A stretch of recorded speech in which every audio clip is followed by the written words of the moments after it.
পল্লিগ্রাম TV চ্যানেলের জনপ্রিয় YouTuber তোমরা সকলে জানো শফিক, যে কিনা মাত্র 17 বছর বয়সের মধ্যে ইউটিউবে এতটা জনপ্রিয়তা নিজে অর্জন করে ফেলেছে।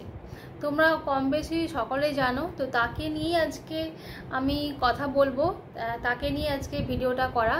তো তার আগে ইন্ট্রোটা দিয়ে দিই। Hello everyone, welcome back to my channel. আমি রিয়াঙ্কা নিয়ে চলে এসেছি আরেকটি নতুন ভিডিও নিয়ে। আশা করছি তোমরা সকলে ভালো আছো, সুস্থ আছো, আমিও বেশ ভালো আছি।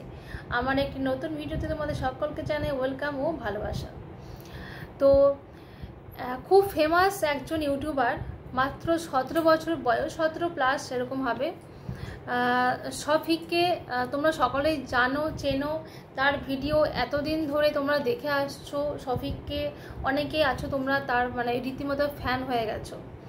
তো তার শফিকের এই ভিডিও কিন্তু অনেক দিন ধরেই তার চ্যানেলে আসছে না।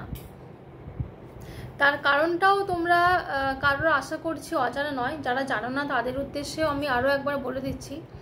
কারণ সে তাকে অনেক দিন আগেই পুলিশে গ্রেপ্তার করেছিল, সেই জন্যই তার চ্যানেলে তাকে দেখা যায়নি। পল্লিগ্রাম টিভি চ্যানেল থেকে তাকে বাদ দেওয়া হয়েছিল।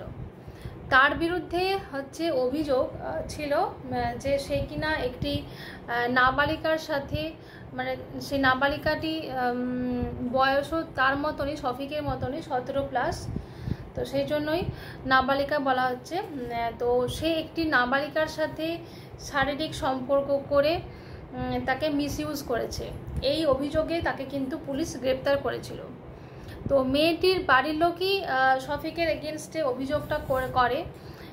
তার মেয়েটি জানায় যে তাকে ভয় দেখিয়ে ব্ল্যাকমেল করিয়ে তাকে বিয়ে করেছিল শফিক, আর এরপরে তার সাথে চিট করে। তো তার উপর ভিত্তি করেই তাকে শফিককে গ্রেপ্তার করা হয়। তবে কিছু ভিডিওর মাধ্যমে জানা গেছে যে শফিক হচ্ছে ওই মেয়েটিকে বিয়ে করেছিল, আর বিয়ের 1-1.5 মাসের মধ্যেই শফিক ওই মেয়েটিকে ডিভোর্স দিতে চায়।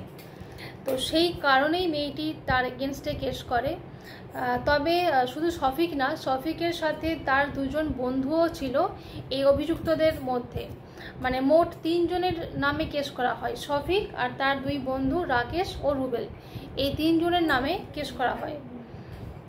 তো মেয়েটির কথা হচ্ছে শফিক নাকি তাকে ব্ল্যাকমেল করে মেয়েটিকে বিয়ে করে, আর সে এইভাবে ভয় দেখায় যে যদি সে তাকে বিয়ে না করে তাহলে তার ভিডিও পোস্ট করে দেবে, তার জীবন বরবাদ করে দেবে। এটা কিন্তু মেয়েটিরই একটা অডিও ক্লিপে জানা গেছে। আমিও সেই অডিও ক্লিপ শুনেছি, তোমরা হয়তো অনেকেও শুনে থাকবে। মেয়েটি একটা অডিও ক্লিপে সেটা আমার আমি জানতে পেরেছি অডিও ক্লিপ থেকেই, যে মেয়েটি এরকম জানিয়েছে যে এই সব কারণেই শফিককে পুলিশ গ্রেপ্তার করে। মেয়েটিকে যেহেতু ব্ল্যাকমেল করে তাকে ভয় দেখিয়ে বিয়ে করেছিল, আর বিয়ে করার পরে 1-1.5 মাসের মধ্যেই শফিক তাকে আবার ডিভোর্সও দিতে চায়। তো এই সব কারণেই শফিককে হচ্ছে পুলিশ গ্রেপ্তার করে। তবে তোমরা যারা শফিককে ভালোবাসো, শফিকের ভিডিও এতদিন ধরে দেখে আসছো, তার এত সুন্দর সুন্দর ফানি ভিডিও, যারা রীতিমতো শফিকের ফ্যান, তার ভিডিও দেখে আসছো, তাদের জন্য একটি সুখবর। সেটা হলো শফিক কিন্তু কিছুদিন আগেই জেল থেকে ছাড়া পেয়েছে। হ্যাঁ, শফিক জেল থেকে ছাড়া পেয়েছে, আর সে জেল থেকে বেরিয়ে কিন্তু সে জানিয়েছে যে তাকে নাকি ফাঁসানো হয়েছে। আর যারা তাকে ফাঁসিয়েছে সে তাদের সবাইকে জানে, কিন্তু এখন সে এই বিষয়ে কিছু স্টেপ নেবে না, মুখ খুলবে না। উপযুক্ত সময় আসলে সে তাদেরকে শাস্তি দেবে। আর শফিক এও জানিয়েছে যে আমি তারাকে বিয়ে করেছিলাম, তারাকে ভালোবেসে বিয়ে করেছিলাম, আর তার সাথে কিন্তু কোনো রকম প্রতারণাও করিনি। আমারই কিছু কাছের মানুষ তারাকে ভয় দেখিয়ে আমার বিরুদ্ধে মামলা করায়। তবে সে এমনকি এটাও জানিয়েছে যে যারা আমার এগেনস্টে এরকম কাজ করেছে, তারাকে ভয় দেখিয়ে আমার এগেনস্টে মামলা করাতে বাধ্য করেছে, সে কিন্তু তাদেরকে শাস্তি দেবে। উপযুক্ত সময় পেলে সে তাদেরকে শাস্তি দেবে।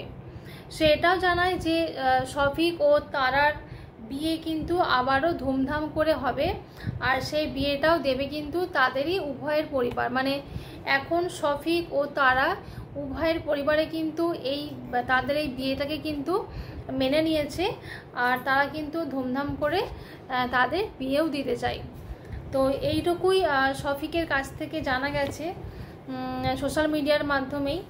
তো তোমাদের এই বিষয়ে কি মতামত, মানে শফিক এক্ষেত্রে শফিক কতটা দায়ী বা কতটা দায়ী নয়, নাকি শফিক পুরোটাই ইনোসেন্ট, বা শফিকের নিয়ে তোমাদের কি মতামত তোমরা অবশ্যই আমার কমেন্ট সেকশনে জানিও তোমাদের মতামত।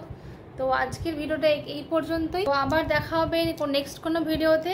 ততক্ষণ তোমরা সকলেই ভালো থেকো, সুস্থ থেকো, আর আমার চ্যানেলটা অবশ্যই সাবস্ক্রাইব করে পাশে থেকো। আর ভিডিওটা ভালো লাগলে অবশ্যই লাইক কমেন্ট শেয়ার করতে ভুলো না।